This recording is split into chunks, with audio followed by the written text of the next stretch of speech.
Welcome, everyone. YouTube exclusive Shining Wizards After Dark. That's how we roll. Shining Wizards Kevin is with you live. Shining Wizards Matt is here, but he might be dropping out in just a couple minutes. And Handsome Kevin, producer of the show, is also here. Boys, we had a great episode tonight, and now we're going to give you a little bit of bonus content exclusively available on the YouTube. Handsome Kevin is with regular Kevin, and we are here live, baby. How are you, brother? I am doing fantastic, man. I'm glad that you're back feeling good, getting there, right? Feeling good, man. I had that sickness that knocked me out for about a week, so I know what you're fighting. I know what you're battling, but you're sounded good, man. It sounds like you're on the mend, bro. It looked like I went without COVID for 3 years, at least 3 years, right? Because it started in 2019, 2020, and then went to 2021, 2022, and now we're in 2023. The COVID monster finally got me. Betcha. And it was freaking brutal, bro. It was the first 3 or 4 days. I'm gonna knock on wood that I'm healthy and safe now, but I felt like knocking on death's door for a little bit, bro. You know, I'm probably going to regret saying this right away, but I still have never tested positive for COVID. But you knew you had it, though. Like, you had to have known you had it, right? Nah. Nothing sticks out to me that would say that. You told me that you said you had it. No. Or you just said that you were sick and you were. I was sick, yeah. But never tested positive for it. So again, I might regret saying that tomorrow morning. No, it's who knows? But yeah, it's gonna stink because you don't want to jinx it. And that's why I always knock on wood whenever I say something I don't want to happen to me or anybody else. I always knock on wood. Always cross my fingers. Always do something. Superstitious like that, huh? I'm very weird like that. Like when I cross over train tracks, always lift my feet. Really? Oh yeah, 100%. I actually just learned about that today. That superstition. Now. You lift your feet, you make a wish, and most of it is just like, I hope I get home safe. Like that's the immediate wish. Yeah. So that's what I would do, and but yeah, it's the cough I can't shake, and I'm sorry guys on YouTube if I do cough a lot during this little 20-minute segment that we're gonna do. I apologize in advance, but I feel like me and Handsome Kevin will pull through, and we will have a great fucking time talking about God knows what. K to K action, man. K to K, baby. K to K, man. Yo, Kevin, how about Dakota K? Dakota K. Do Dakota K. Do. We're kind of full deep into what you would call Rumble season, right? We're deep into it. We're right there still hasn't been like a ton revealed about this year's Rumble, obviously, which I like, by the way. Yeah, as do I. There's some matches that they've put out there that I'm still trying to figure out what a pitch black match is. I think they're lucky that they didn't go with Livewire as a Mountain Dew sponsor for that situation, because that would have been something. Dude, it's a Mountain Dew match. Just call it what it is. It's a Mountain Dew match. I just hope they don't have giant bats of Mountain Dew surrounding the ring. So they might. They might. Because listen, if AEW can do a freaking orange juice freaking Rumble, whatever the hell they did with Jericho and Orange Cassidy, WWE can certainly do a Mountain Dew fountain match. A fun Mountain Dew fountain. I like that. Yeah, as far as the Rumble this year, though, there is a ton of speculation as to who's going to be your surprise entrance, who's coming back, what's going to happen.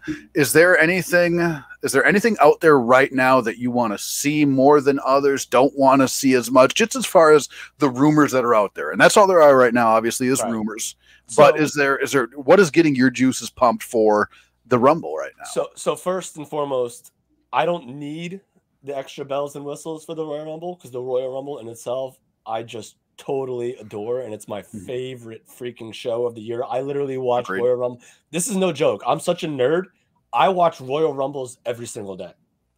Like people put on, like, when they go to sleep, they put on like white noise, they put on like nature sounds to go to sleep. I put on a Royal Rumble.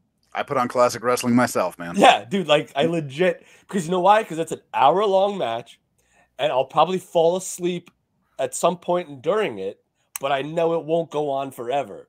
So like once it's over, the laptop shuts off, and I'm done. But I literally watch Royal Rumbles every day. We've been spoiled lately with the surprises and entrants and all that stuff and who's coming back, who always coincidentally happens to be hurt and then comes back for the Royal Rumble. I don't need that. I like it, but I don't need it. So to answer your question in the very long-winded way that I just did, obviously Cody. I mean, that's like first and foremost. Like, I want Cody Rhodes back on my TV, like as soon as possible. And I think that would be the most ultimate, whether it's a surprise or whether it's announced, just him coming out, his music hitting, whether it's 27 or 17 or 19, whatever entrant he is. Yep. I'll blow my freaking stacks for him. I'm looking forward to seeing what Sami Zayn has to offer in the Rumble. I feel like if it's not Cody to win it, I think it's Sami's to lose. Oh, okay. All right. So I like, come on, like, how, like, Kevin, like, how do you break up the bloodline without like real animosity? It's Sami Zayn getting the #1 contendership spot and then creating the animosity amongst themselves. Like, there's not two champions anymore. It's only Roman Reigns. Right. So like, there's no choice to be made. He has to fight Roman Reigns. I love that idea. I just don't think that there's any way that they put Sami Zayn in that position, the main event wrestler. You know what I mean? I love him, and I think that I think the world of his work forever. I just don't think that there's enough. It's not a spot that I see WWE putting him in, unfortunately. So here's where we get kind of like I agree with you 100%. I don't think that they will 100% go that way. But the fact that now that there's 2 belts and WrestleMania is 2 nights, maybe they split. Maybe like Cody fights Roman on one night and Sami fights Roman on the other. I don't know. Like, there's no way to like actually dissect what's going to happen because you just don't freaking know. Right. Of course. But I mean, like who would you like? Like, we're not doing Brock again. We're not doing maybe. I don't want to see Lashley again either.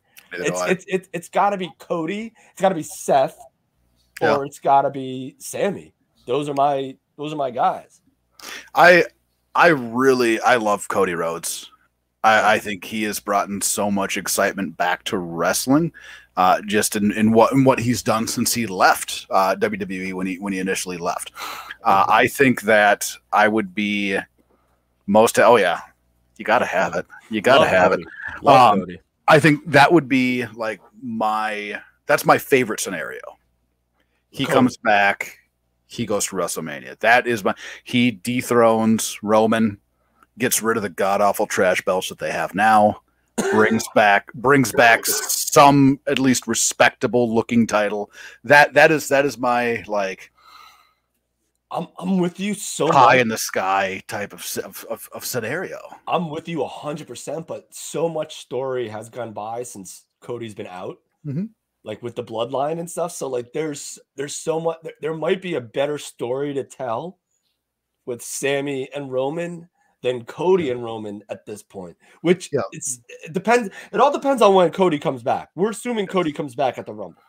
Yeah, you might have time there to build something, but the Sami Roman stuff is just like you're begging for it, and you know as well as anybody that the WrestleMania crowds always root for the people that you're not supposed to root for. Most of the time, man. And Sami is everyone's darling right now. So imagine that amplified by 1 million at WrestleMania weekend, and they'll give him his WrestleMania moment like they did Daniel Bryan, like they did Big E, like not Big E, Kofi Kingston. Big E won it. He did not win it at Mania, but Kofi got it. Benoit, whatever, he got it. Yeah. So I feel like Sami could get his moment at Mania, even though I want it to be Cody. Right. I think Cody's the more realistic option. I think he tweeted out today the number 3. And did you see that? People were up in arms about that. He just put number 3, right? That's all he did. What do you think that means? I don't even know what that means off the top. Well, so the first tweet he put out was 1. and then underneath it was a video package, and it was his return to WrestleMania, right? Then he tweeted out the number 2 with a video package, and it was clips from the Hell in a Cell match with Seth Rollins. Okay. And then he tweeted out the number 3 with nothing, just the 3. So it obviously adds a little bit of mystery. You know what I mean? Because obviously everybody right away goes, yes, 3 is what? Nobody knows. But I sure as hell hope that it's him in the, and you know what, I would love to at number 3 and go the distance, man. That would be fucking beautiful. So and it's funny that you bring that up, because like there are 2 spots that like people tend to like always come back at are like later, like 27, 28, like 26, or number 3. Like AJ Styles was number 3 in 2018, I think, or 2016. When Bubba Ray Dudley returned for the first time in WWE forever, he was number 3. Right. So like that's the number. Like you get the 2 entrances, you get like the 1 and 2, like they get their pyro, they get all that stuff, and then number 3 is like usually a surprise spot. Now let me ask you this. Does it make it, because to me it does, right? And I understand where you're coming at with the Sami Zayn scenario and the story there. Say he comes out not even at 3, say he comes out at 1 and just runs it, goes the distance, further proving he does belong there. He is there for a reason. Gets that, you know what I mean? Like that adds just that, right? Right. Going, and I think being an Iron Man in the Rumble and winning it is much better than coming in later and winning it. Right. So being the Iron Man of this Rumble, winning it, launching himself into us, I think that adds so much more to the story. Honestly, I don't think people have forgotten that he's gone. I think people have been, since he's been sidelined, have been anticipatious for his return. Yes. Yeah. The smart fans have 100%.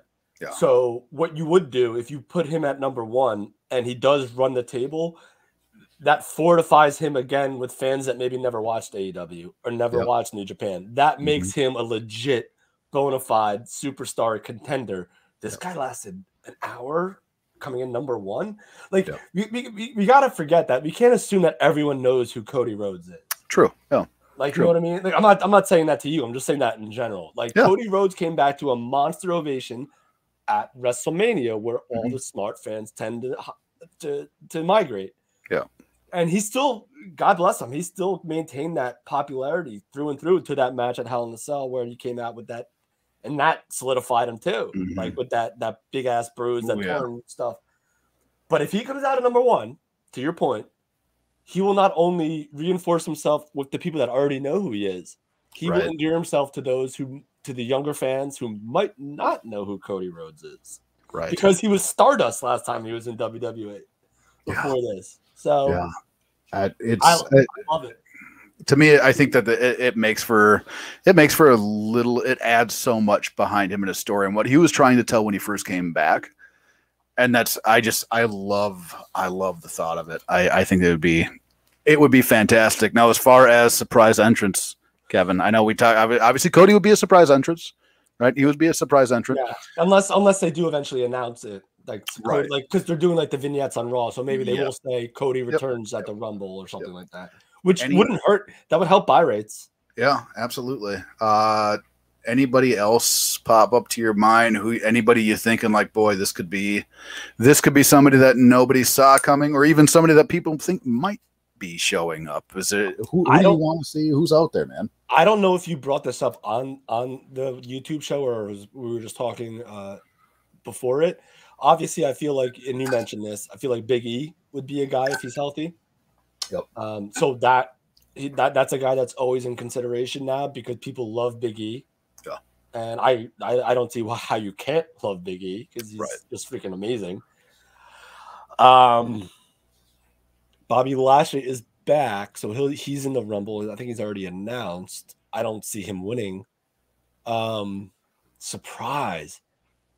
I think we touched on the mainstream, maybe Nick Aldis, but I don't think he moves the needle for me at all in WWE. He would move the needle for me somewhere else, but in WWE for some reason, it doesn't move the needle for me. And I hate to say that because I love Nick Aldis. Yeah, it's like Tony and I talked. He needs a build. He needs a build if he comes back, because I don't think that by and large, like the casual fans are super familiar with this. Well, and we just had that exact same conversation about freaking Cody Rhodes. Yeah, and so Cody Rhodes is, no offense to Nick Aldis, Cody Rhodes is levels above Nick Aldis. So Nick Aldis would have to be brought in as a new character, not on his name, not on his reputation. Like he would have to be like, he could still be Nick Aldis, but you just have to like introduce him to the masses like differently than you do Cody Rhodes. Yep. Yeah. I think that there's some people that would not shock me that I actually do want to see show up. Who do you think? Who do you think is going to be there? What about the women's one? But let's go with the men's one first. Who do you think might be a possibility? Sean Waltman. Oh, that would pop the fuck out of. He said, yeah. I think he said last year that he felt like he still had a run in him. That's before he did the GCW thing, and I don't need him back for a run. I wouldn't mind seeing him back for three months, right? Yeah, super talented performer. Yeah. But he did say that he wanted to participate in the Rumble, and he said that a while ago. And he's in shape; he can go. That would be a guy I would love to see. Let me ask you this: yeah, would he get the X-Pac sucks chance, or would the people just be so over the moon happy to see him? I think you get initial giant pop.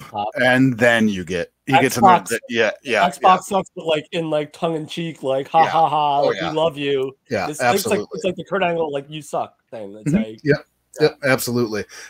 He's kind of the big one. I think that Zack Ryder, Matt Cardona, I think that would be one that does not surprise me at all. But I want to see him back for a run. I don't want to see him back for a spot. I want to see him for a run. So here's what. And again, I'm sorry to cut you off, but this obviously hits close to home because I'm the big Cardona guy, big major wrestling figure podcast guy. Does he come back as Zack Ryder, or is he Matt Cardona? He's Matt Cardona. Yep. So he would almost kind of be like a Nick Aldis, like we're introducing somebody new now who's 35, 36 years old. Well, he comes back, and I think people recognize his face. He did a lot of great things in WWE for a long time. So, and I think that when you reintroduce him to the audience in a spot like the Rumble, what you do is you play that radio, and then you cut it to whatever his music is now. And then some sort of hardcore weird shit. He comes out in ripped jeans and a fucking t-shirt with a bloody middle finger. However, you know what I mean? However you do that. But I think that you hit that radio, and then that turns heads. And then you cut it right there, and whatever his new theme would be, that's what you go with. And I think he's a guy that I would love to see him. But if I do see him, I want to see him go like 20, 25 minutes. And I want to see. He's not going to win it. No. But again, reintroduce him to the audience that he's back for. So with him, you might have to just make him Zack Ryder again. You might, because I don't think he'd do it. I don't think you can either, because the fans are too smart to him. But you want to hear that, like when you hear that, like, oh, radio, tell me everything you know. People are gonna go nuts. Yeah, they're gonna go nuts. And oh, dude, I might have a semi right now. Yeah, well, good. I'm glad I could be here for it. I'm having a semi right now because I love Brian Meyer. I love Zack Ryder. I love Kurt Hawkins. So it's just like I'll be seeing them next week, actually, in Florida. Awesome, so awesome. I'm excited for that. The women on the women's side, I guess. I really have no effing clue what they're gonna do.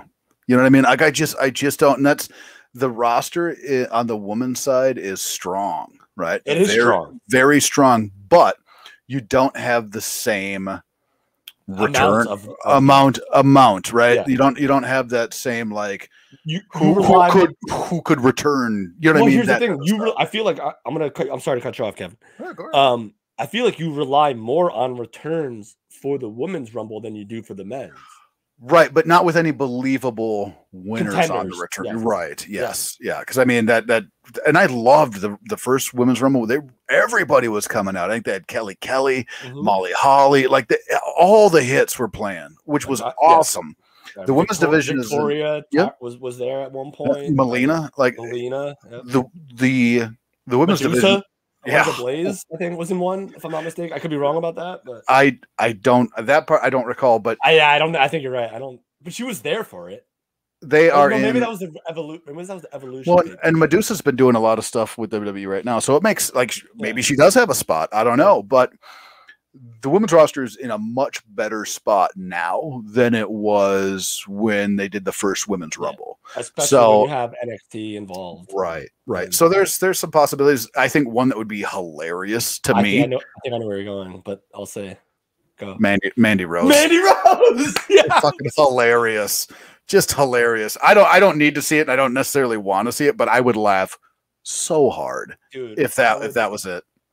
Dude, I'll step over you, bring her back, and have her freaking win it. Oh, get out of here! Let her win it, and let her go to Mania, bro. Chelsea probably, right? Yeah, everything's Chelsea. Yeah, yep. I mean, you're probably. I don't think. Can you bring back like Lita every year? Like, can you do that? You can. People are still going to go for it. Yeah. I'm with you. Dude, I'm telling you right now. I know we do picks. The new season of Shining Wizards picks is upon us, and it starts with the Rumble. Yeah. My pick for the Women's Rumble, Mandy freaking Rose. Do you get bonus points that she's not on the roster? Maybe, or hey, maybe Sasha Banks. Oh God, no. No. Dude, she's not gone. I'm telling you right now, she's not gone. I hope she is. Money. Her promo in New Japan stunk. Horrible. I couldn't tell if she had braces on or not. I'm not like disparaging people that have braces. I'm not trying to be like, but she stunk. I didn't know what she was saying. Yeah. It was it was very bad. I guess last thing before we put a bow on this. Yeah, but it's quick, man. You talk Rumble, it's always good. I'm all about the Rumble. What's your favorite Royal Rumble of all time? That's a very hard question. Are you Are you like late '90s guy, 2000 guy, or are you like old school, like '89 to '93? I'm an '89 to '93 guy, you know. So, I am right with you on those, but it's hard to pick one that you like over the rest of them. You know what I mean? Like it's very difficult to be like, that one I like more, or that, because they're all so good. Yeah, and it's just such a fun concept. It's so right. Fun. God bless Pat Patterson. Absolutely. Yeah. I think that there are some that I like probably more than a lot of people like the '96 Rumble. With Shawn Michaels and Diesel at the end. Super fun, right? Yeah. Super fun. I liked, was it 89? Big John Studd. Big John Studd. No one, because Hogan was in it. Savage was in it. Like, Big John Studd's gonna win. Yeah. At the end of his career. Mm-hmm. I mean, there's a lot. There's not one that sticks out to me where I go, nah, I didn't really like that one. Like, I think the funniest ending to a Rumble was obviously Yoko kicking out and sending Macho over the top. That was hilarious. Yeah, that was so weird. I don't understand how that happened. Like, I don't know if that was planned or just Savage was stupid. Like, I'm sure it was planned. It was. Oh yeah, absolutely. But here's the thing, though. I think I don't think Savage was going for a pin. I just think that Yoko waited too long to throw him up over the rope. Like, there's no Yeah, I think. Like, there's no way Savage actually was trying to pin him, but the announcers had to cover that. I guess as far as match goes, my least favorite Rumble match is probably 95. No. Even though it was quick, it was too quick, that was still fun to me. Like the run-ins from Owen and stuff like that. That was great. Yeah. You had like Jacob and Eli Blue in it. You had Ray and Dory Funk Jr. Yeah, it was. Yeah, it was out there, but I hated the Luger Hart finish, and it wasn't. I didn't care. I'm not a Lex Luger guy, so I'm with you. That whole thing kind of. And I'm also not a guy where when one guy eliminates everybody like Diesel did, that kind of takes out it kind of just takes me out of the match, because I want to see 5 guys in the ring at one time, and if Diesel's gonna eliminate Kane was the same way. Yeah. So, but Rumble 2000, I tell you, that's pretty high up on my list because I was at that Rumble. It's got so many fun spots in it. for a Rumble match. Like it was the Too Cool and Rikishi. Too Cool and Taka. Yeah, like a lot of fun ones. Oh god, the Kai and Tai guy freaking Taka, yeah, his nose. Yep. Yeah. So it was that one. I was there. I remember very fondly. So, but to pick out one is very hard. I know. I mean, obviously, I know you would say 92. 92 is number one, and I would say 2002 when Triple H won is probably my second favorite. Okay. I just watched 2005, Ray? Yeah, 2006. 2006. Yeah. 2004 was Benoit. 2005 was Batista and Batista. Yeah. So I just McMahon came in and tore his quads. Yep. When he walked in, yeah. But that entire event, the one was in 2006 where Ray won. Great event, fun to watch. So, so on the spot right now, Kevin, we'll do a gentleman's bet. Okay. Who's in? Oh, I don't like this. Give me a winner for the men's. And you already said, I mean, you can change your Mandy Rose pick, but give me a pick. Give me your Rumble winner for each one. All right. So I gotta go with like the gut, and the odds are Cody. So I will go Cody here, and I could change that when we do the Shining Wizards pick. Cody is my winner for the men's, and for the women's, oh mama, I might go right now, today on January 16th. Could change tomorrow. Of course. Could change a week from now. I am going to say not Mandy Rose, but I'm going to say someone else that's not technically in the company. I'm going to say Sasha Banks. Wow. Okay. Well, Mandy Rose isn't in the company either, so. No, I agree. Yeah. They cannot. It's not something to agree with, but I understand what you're saying. Yeah. I like Cody Rhodes as well. I like Cody. That's who I would pick. And then on the women's side, and I think this is more heart than brain. Right. Bayley. I want to see Bayley win. Yeah. She's earned it with that damage control gimmick. She's earned it 100%. Yeah. I mean, she's been with the company for a long time. She's always done right. I think that the win would mean a lot to her as well. I guess the win would mean a lot to both of them, Cody and Bayley. But those are the two people that I would really love to see. Like if you want to go that feel good route, that 100% Bayley is. But first of all, Bayley is one of the most over bad guys in wrestling right now. So she 100% deserves to win. And Charlotte's now the champion on SmackDown because she came back. You do a little Bayley Charlotte. Oh God, how many times? It's so tough though because like you want to see that match, but you've also like seen it a bazillion times. True. But I feel like now that Bayley's refreshed and Charlotte's refreshed, it kind of seems new again. So we'll see. Yeah, we will see. It's going to be fun. It's always fun. Royal Rumble talk, Royal Rumble season. It's always a good time, Kevin. That's right. Always a good time. And it's always a good time hanging out and talking to you a little bit. That's right, bro. Two Kevins just hanging out talking on the Shining Wizards Wrestling Podcast YouTube channel. Be sure to follow us on all our Twitter, social media, Instagram. We're doing some good stuff with I learned how to do reels. Hey, all right. Look at you go. I got some help. Thank you, Lisa. She's been like screen grabbing videos so I can put as reels on the Instagram. So I'm learning. I'm growing up, Kevin. There you go. Growing up. Yeah, man. A little bit of time. Don't want to rush things. That's right. At Wizards Podcast on Twitter, on Instagram. Follow us on Twitch. Join the Discord. I'm not in it, but people are. And apparently it's really fun. I'm in it. It's a ton of fun. It's a ton of fun. So Kevin, thank you very much for always helping us out. And it's always a great time. And we will see you.